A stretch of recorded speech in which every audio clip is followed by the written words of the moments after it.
Good afternoon on this muggy but warm February day on the plains of Auburn. My name is Robert Wilkins.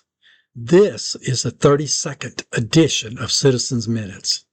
City Manager Megan McGowan Crouch and her City Council blasted a citizen during the February 6th City Council meeting while continuing to ignore the financial issues. The City of Auburn cannot account for over $1 million increase in two line items for 23 and 24 with a larger estimate increase in 2025, while using diversion tactics such as not able to produce special reports, using the state retirement system, using the city attorney, and much, much more. We had three citizens speak during the open citizens forum at the council meeting. First citizen is concerned about the increasing clear-cutting developments in Auburn while jeopardizing our green city status. Second citizen stated how our city manager continues to deny an Auburn citizen for nearly 8 months by not providing just two line items, salary and wages and employee benefits. Last citizen thanked the mayor and the council for their support of the Lee County Health Department. I was born and raised in Auburn. I love it here. I'm now a practicing lawyer here. And something I just wanted to bring up to the council, as you're considering this development, I was raised in the neighborhood right across the street from that development. And I know the public hearing is closed for that, but I would urge the council to consider, as Auburn is developing and growing, something that I know is very important to me and is also important to several other citizens that I've talked to, is considering the greenery and the trees. I know as a citizen, we've seen lots of changes in Auburn, especially with the clear cutting and the thing that's going on. And I would just love for the council, especially as we're moving into rewriting the zoning ordinances and things like that, that you would just consider. Auburn's always been a tree city. And my dad actually came and talked to you guys last meeting, and just understand how important that is to us. And as a young professional, I moved to Nashville for law school, and I was so excited to be back in Auburn. It's my favorite place in the world. And I hope that me being here shows the council just how much people in my age demographic love Auburn. People that are not married with children, but people that are young professionals, young lawyers, we love Auburn. And something that really brought me back to Auburn was the wildlife, the nature, the greenery, the trees. So just... I'm one of the many Auburn voice that has been dismissed. I started on a simple journey in June of last year concerning the extremely elevated line items of salary and wages and employee benefits for solid waste management. What I wanted to do was to say, I first went in and I went from 2009 all the way to 2024, 16 years. This is just one of the 3 pages that are in each comprehensive report. And I wanted to quickly explain why, after I do this, operating expenses. It has things like salary and wages, employee benefits, the two that I'm really concerned about. Repairs and maintenance, utilities, professional services, rental leasing, insurance, office supplies, fuel and lubricants, agricultural chemicals, minor equipment, repair parts and materials, clothing and linen, management fees, depreciation and amortization, travel and training, miscellaneous. Okay?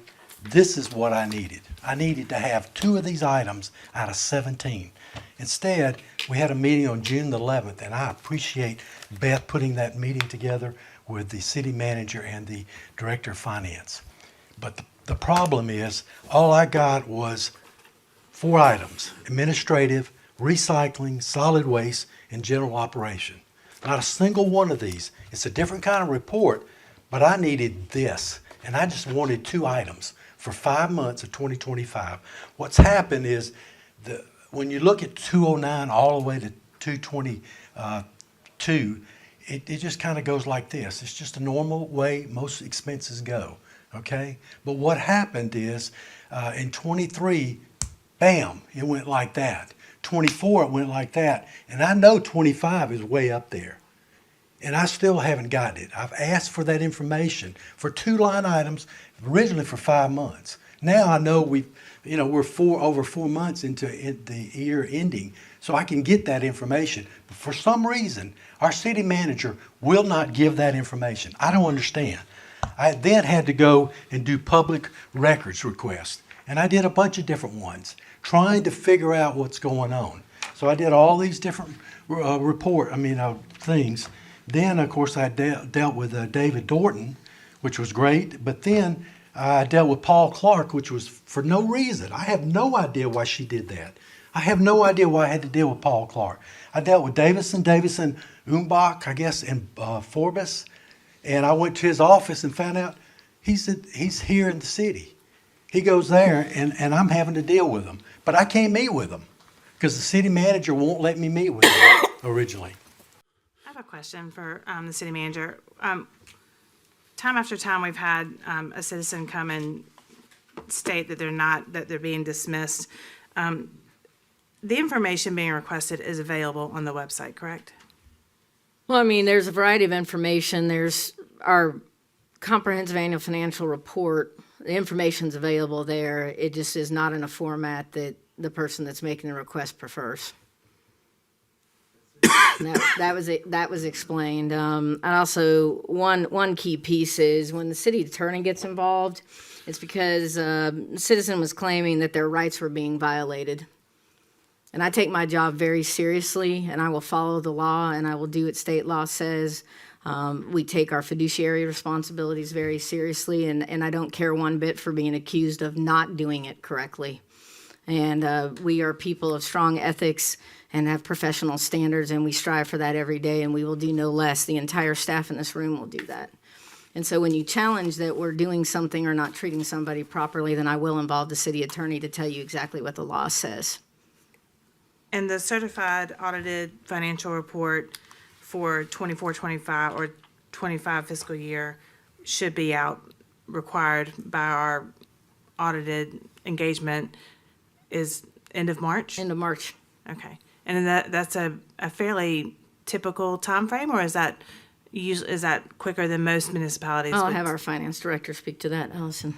Very typical. I mean, government audits are extremely complicated. Our environment that we work in is complicated.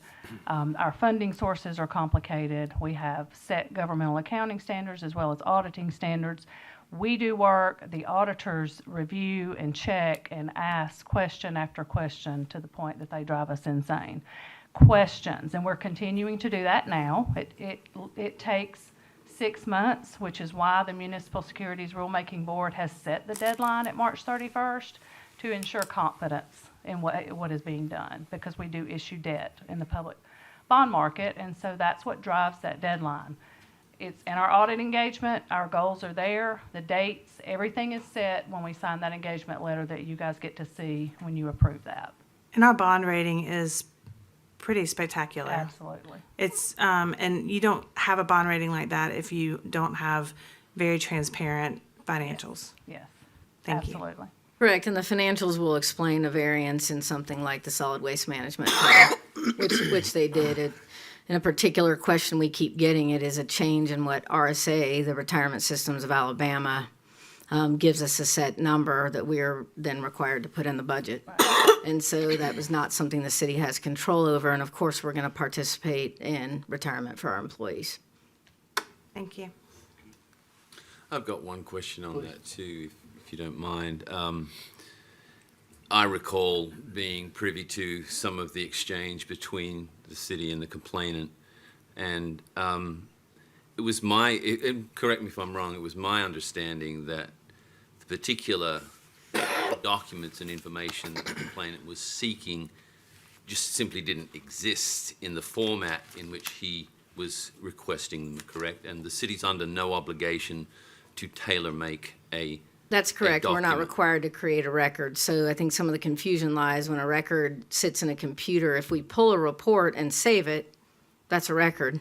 if you're just looking up data, that's not a record. And it's a very simplified example, but that's correct. The reports and information do not exist in the format in which they're being requested, and by state law, we are not required to do so.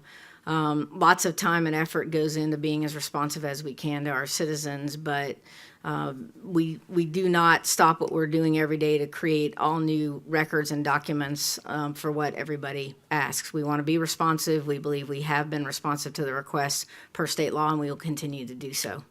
And as I recollect, a written explanation was given to the complainant. Many stating as much. explanations have been given time and time again, and a ton of staff time. Thank you. How much staff time? Curious. Right now, not just this person, but several other people, it's averaging an hour plus a day of my time just dealing with 3 to 4 individuals in public records requests, along with the finance director, the city attorney, our David Dorton, who handles public records requests, various and other department heads, and so on, but it is much. And again, we have a responsibility to do so. However, yes, it is timely, and that's why we take these seriously. We spend the time that we need to spend on them. Administrator for the Lee County Health Department.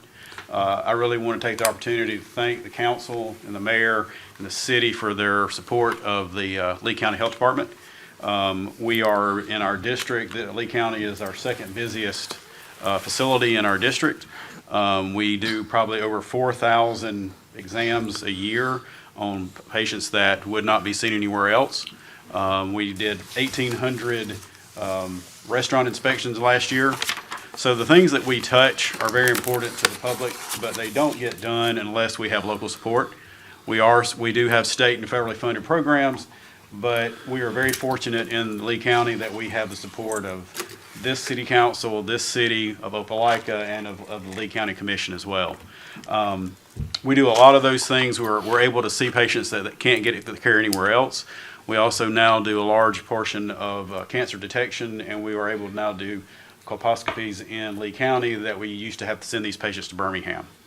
So those things, those growth, those abilities to provide those services are only possible when we receive the support of the local community.